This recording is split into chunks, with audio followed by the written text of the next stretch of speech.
Este Gobierno es incapaz de ejecutar el presupuesto en inversiones educativas. En 2021, de los 61,9 millones presupuestados para infraestructuras, se dejaron de ejecutar más de 40 millones.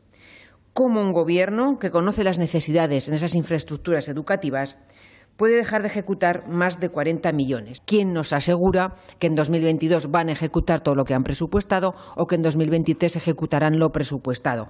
La verdad es que en este momento el Gobierno de Aragón tiene muy poca credibilidad en materia de ejecución presupuestaria. El hecho de que el Gobierno de Aragón, de que el Departamento de Educación no ejecute su presupuesto, supone que se dejan de construir colegios, supone que se dejan de terminar los que ya están iniciados y supone que los alumnos tienen que ser albergados en aulas prefabricadas o desplazados y derivados a otros centros. El Centro de Educación de Infantil y Primaria Juan Ramón Alegre de Andorra, nada se sabe. El integrado de Ayerbe o el Julio Verne de Zaragoza, sin terminar.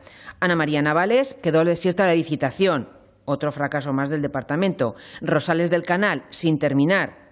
Y su proyecto de pabellón ni siquiera está programado ni previsto. En Valdespartera, el 3, obras sin terminar. El 4, las obras para terminarlo ni siquiera han comenzado. El 5, que es el integrado y el instituto, nada se sabe de ellas, pero estaban dentro de esa programación del plan de infraestructuras. Valde Atalaya de María de Huerga, sin terminar. Ricardo Mur de Caseta, sin terminar. La Muela, ni empezar, nada más se sabe. Escuela de Hostelería de Zaragoza, nada se sabe de ella, salvo que estaba previsto en ese plan. Todas estas obras, como digo, deberían haber estado terminadas en el 2020. Algunas están sin terminar y otras ni siquiera han comenzado ni nada se sabe de ellas. Le decimos al Gobierno de Aragón y al Departamento de Educación: planifiquen, gestionen y ejecuten. En definitiva, que cumplan con su obligación, que es gobernar, que gobiernen.